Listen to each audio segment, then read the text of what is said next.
በዚህ ሰዓት ከአርሲ እጅግ አሳዛኝ የተባለ ዜና ተሰምቷል።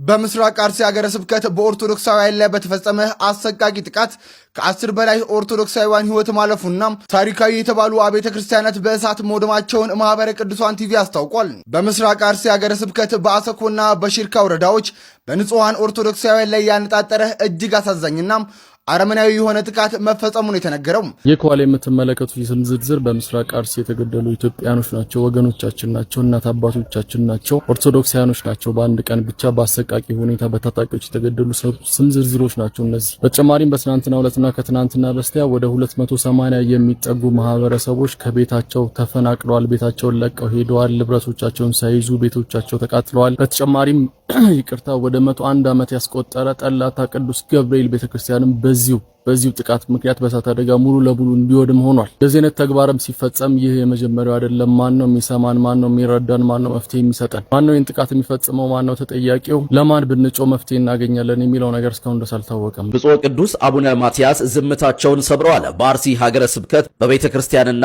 በኦርቶዶክሳውያን ላይ የደረሰውን አሰቃቂ ጥቃት በማስመልከት ቅዱስነታቸው ልብ የሚነካ አባታዊና ጠንካራ መልእክት አስተላልፈዋል። በመልእክታቸው ታዲያ በመንፈስ ቅዱስ ልጆቻችን ላይ ስለደረሰው ግድያና መፈላቀል እንዲሁም 100 ዓመት ያስቆጠረው የጠላታ ቅዱስ ገብርኤል ቤተክርስቲያን መቃጠልና የመድኃኔ ዓለም ቤተክርስቲያን መዘረፍን የሰማነው በተሰበረ ልብ ሲሆን ከፍተኛ ሐዘንም መፍጠሩን ገልጸዋል።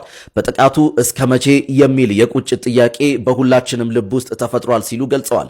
አክለውም የጸጥታ አካላትና መዋቅሮች የጥቃት ሰንሰለቱን በማስቆም ወንጀለኞችን ለሕግ እንዲያቀርቡና ከታሪክ ባለዕዳነት እንዲድኑ አበክረው አሳስበዋል። መላው ኢትዮጵያውያንና ምዕመናን የተፈናቀሉ ወገኖችን በጸሎትና በቁስ እንዲደግፉም ጥሪ አቅርበዋል። ለመሆኑ በዚህ የቅዱስነታቸው መልእክት ላይ የእናንተ አስተያየት ምንድን ነው? ኮሜንት ላይ አስቀምጡ። ቪዲዮውንም በፍጥነት ሼር አድርጉት። መልካም ጊዜ